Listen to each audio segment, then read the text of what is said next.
The holy grail of card magic. I learned the spring 10 years ago. If you don't know what the spring is, that's the card trick that you see in literally every movie where they have a deck of cards in one hand, they squeeze it, the deck of cards flies through the air into the other hand. It is incredible. It is magnificent. It is very visual. And it is really hard to do if you are 9 years old.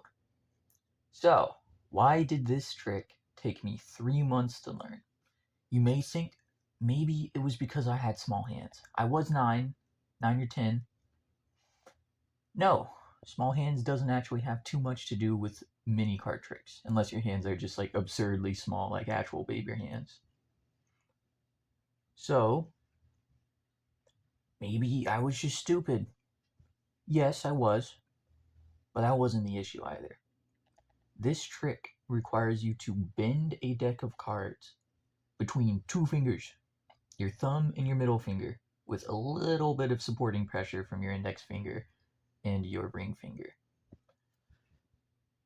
The reason that is so hard is because your muscles, even yours, are probably able to do that right now, but it's using such weird muscles in your hands that's not smooth. Your hand just keeps twitching and twitching and twitching, so the cards will come out in spurts. And that muscle takes a lot of time to learn how to get down, how to build that muscle. That way it can be smooth. And for me, it took 3 months of trial and effort. And it was every day. It was nonstop. I wanted that trick so bad that I spent practically every moment trying to practice it. I started with a quarter of a deck, and then I moved up to half, and then I started adding like singular cards to that deck until eventually I could do the whole deck. And there are many tricks like this in Magic that take a ton of time to learn just because you have to build the muscle in your hand.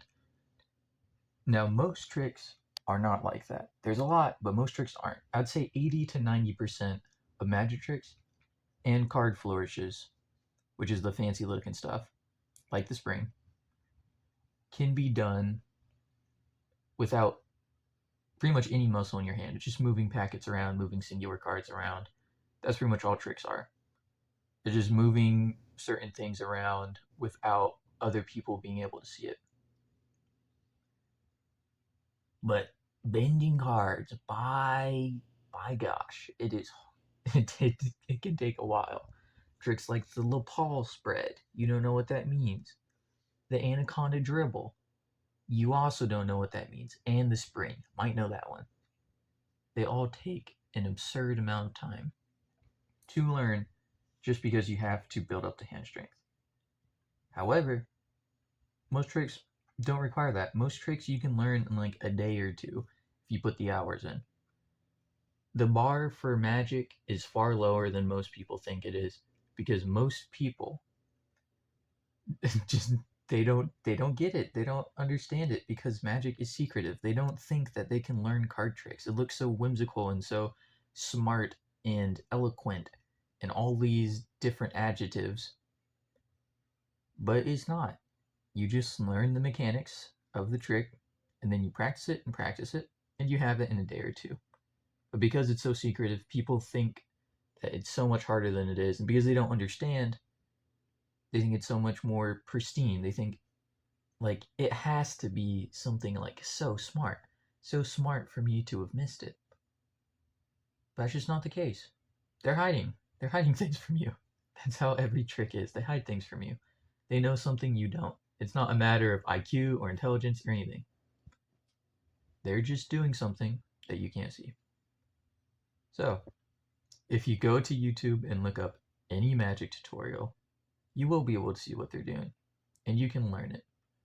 Whether you have small hands, weak hands, left-handed, anything, you can learn to do card tricks. If you're left-handed, doesn't matter. Most magicians end up learning tricks with their left hand anyways. It doesn't matter a whole lot because you're learning it from the beginning. Anyways, I hope this helped someone out there. Have a wonderful night.